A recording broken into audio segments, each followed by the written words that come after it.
हमारे जी बहुत सारे युवतियां आपको सुनती हैं, तो ये आज आपका कोई संदेश सब भारतवासियों। हम तो सबसे यही प्रार्थना करेंगे कि होली महोत्सव प्रहलाद जी के द्वारा प्रकट किया गया है। जब प्रहलाद जी किसी भी प्रकार हिरण्यकश्यप के मारने से नहीं मरे तो उसकी बहन होलिका थी। वो हिरण्यकश्यप को उदास देखा तो उसने कहा, भैया उदास क्यों हो? तो उनका, ये प्रहलाद मर नहीं रहा, तो उनका आज मर जाएगा। लकड़ी का बहुत सा ढेर लगाया जाए और उसमें लेकर हम प्रहलाद को बैठ जाएंगे तो हमें अग्नि से वरदान मिला है, एक पट, शीतल पट, जिसको हम मोड़ लेंगे तो हमारा रोम भी नहीं झुलसेगा और प्रहलाद मर जाएगा। बड़ा प्रसन्न हुआ हिरण्यकश्यप। उसने बहुत लकड़ी का पहाड़ लगाया, उसमें ऐसा बनाया जिसमें प्रहलाद जी को लेकर उनकी बहन बैठ गई। प्रहलाद जी की बुआ हुई हिरण्यकश्यप की बहन।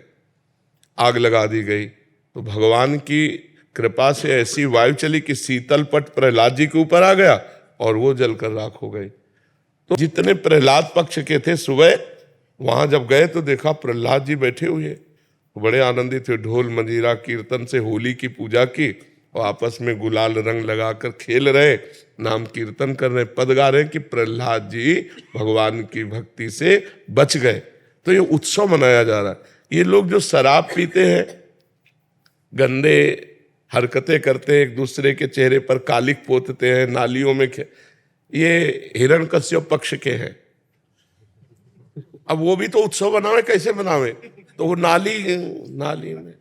नालियों में गोबर कीचड़, उसकी हिरण्यकश्यप पक्ष की पार्टी, और एक होती साधुता की पार्टी। एक दूसरे पे गुलाल लगाए, रामकृष्ण हरि बोले और बैठकर पद गायन किए और खूब गुझियाँ और मिठाई भोग लगा कि ठाकुर जी को, और पाए आनंद मनाए। तो हमारी समस्त देशवासियों से प्रार्थना है, कोई भी व्यसन न किया जाए।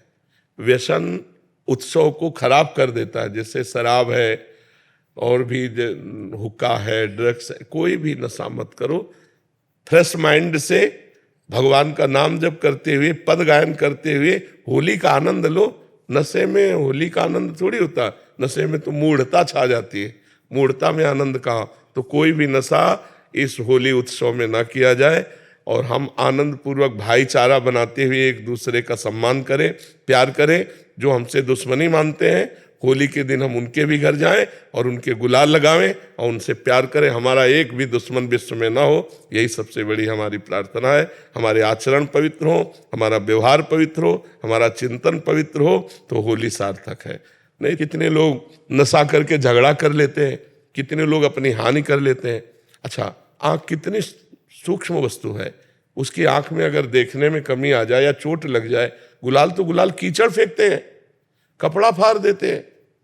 शराब पिए, उद्दंडता, ये सब ठीक नहीं। ऐसा होली उत्सव न मनाए जो सभ्यता के खिलाफ हो, समाज के खिलाफ हो, हमारे धर्म के खिलाफ हो, अध्यात्म के खिलाफ हो। ऐसा कोई कार्य न करें। सबसे पहली बात है कि शराब न पिएं, और दूसरी खास बात है मांस न खाएं, क्योंकि आप भले जीव हत्या नहीं करते लेकिन आप हिस्सेदार हुए, क्योंकि आप खरीद के लाते हो और खाते हो, तो आप हिंसक ही माने जाओगे। तीसरी बात, किसी माता बहन की तरफ गंदी दृष्टि मत देखो। जैसे तुम्हारी बहन ऐसे दूसरे की बहन, तो आप पवित्र ब्रह्मचर्य रहिए और जो अपनी पत्नी है उसी पे अनुराग कीजिए। ये तीन बातें छोड़ने की कोशिश कीजिए, शराब, मांस, व्यभिचार। हम तो इसी बात को बार बार दोहराते हैं कि आज जो हमारी नई पीढ़ी है, इसमें जो ये बुद्धि भ्रष्ट करने वाले आचरण आ गए हैं, ये जीवन को बर्बाद करने वाली हैं। हमने कई बार प्रार्थना किया है कि जैसे नई गेहूं की फसल है, बिना बाली पके अगर उसको काट लिया जाए तो एक भी दाना किसी काम में नहीं आएगा। ऐसे कम से कम 20 वर्ष की अवस्था तक यदि ब्रह्मचर्य रहा जाए और फिर धर्म पूर्वक गृहस्थ को स्वीकार किया जाए तो हमारी गृहस्थी, हमारा जीवन मंगलमय होगा। ये जो छोटी छोटी अवस्थाओं में बच्चे ब्रह्मचर्यहीन हो रहे हैं और नशे कर रहे हैं, हम तो बड़े स्कूलों में पढ़े ही नहीं, छोटे से भाग पढ़े थे। हमें बताया जाता है कि आजकल स्कूल में नए जो यूथ बच्चे हैं तो वो ड्रग्स लेते हैं, वो इंजेक्शन नशे का लेते हैं, नशे की गोलियां लेते हैं। तो ये जो आचरण है ये थोड़े आपकी जीवन को ऐसी जगह मोड़ कर ले जाएंगे जहां आप पश्चाताप भी नहीं कर पाएंगे और आपका जीवन नष्ट हो जाएगा। तो ये हमारे जो बच्चे बच्चियां हैं, ये अगर नशे से बचें, व्यभिचार से बचें, क्योंकि अगर नशा है और व्यभिचार है, अब जैसे कोई ड्रग्स लेने लगा, अब उसको पैसा लेने के लिए कुछ भी करना पड़े कर लेगा, क्योंकि नशे के बिना नहीं रह सकता। अगर वो मतलब स्त्री शरीर है या पुरुष शरीर है, उसको कुछ भी करना पड़े। जब ऐसी परिस्थिति आ जाती है तो फिर वो चोरी में उतर जाते हैं, हिंसा में उतर जाते हैं, क्योंकि नशे के बिना नहीं जी सकते।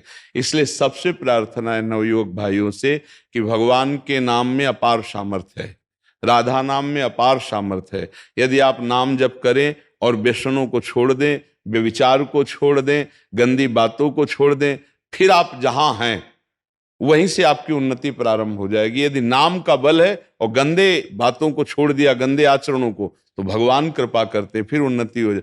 अगर ऐसे नशे में व्यभिचार में अपना जीवन डुबो दोगे तो न राष्ट्र सेवा लायक रहोगे, न परिवार सेवा लायक रहेंगे। तो जो नया यूथ है, यदि ये शराब पीने से बचे, मांस खाने से बचे, गंदे नशा से बचे, व्यभिचार से बचे, तो इनका जीवन मंगलमय हो जाएगा। अगर ये चीजें करते रहेंगे तो मंगल नहीं हो सकता।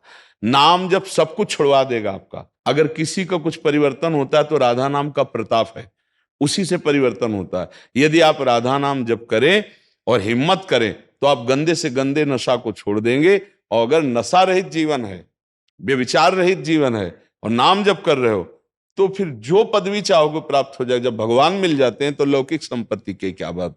इसके बिना किसी का मंगल नहीं हो सकता। चाहे जितना तुम धन कमा लो, चाहे जितना पढ़ लिख लो, यदि तुम व्यसन करते हो, व्यभिचार करते हो, तो अशांत रहोगे, तुम्हारा मन सुखी नहीं रहेगा।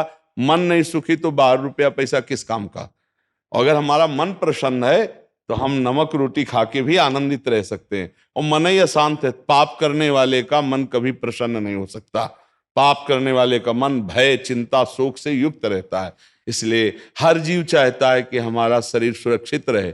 तुम जिन जीवों के शरीर का मांस खा रहे हो, वो भी ऐसे सुरक्षित चाहते थे जीना, लेकिन तुमने उनका मांस खाया, तो अब फिर वो मांस तुम्हारे हृदय में जाकर अशांति पैदा करेगा। इसलिए सब नवयुवक व्यसन रहित हों, व्यभिचार रहित हों, भगवान की कृपा हो, सब स्वस्थ विचार वाले बने, नाम जापक बने, तो सबका मंगल हो सकता है।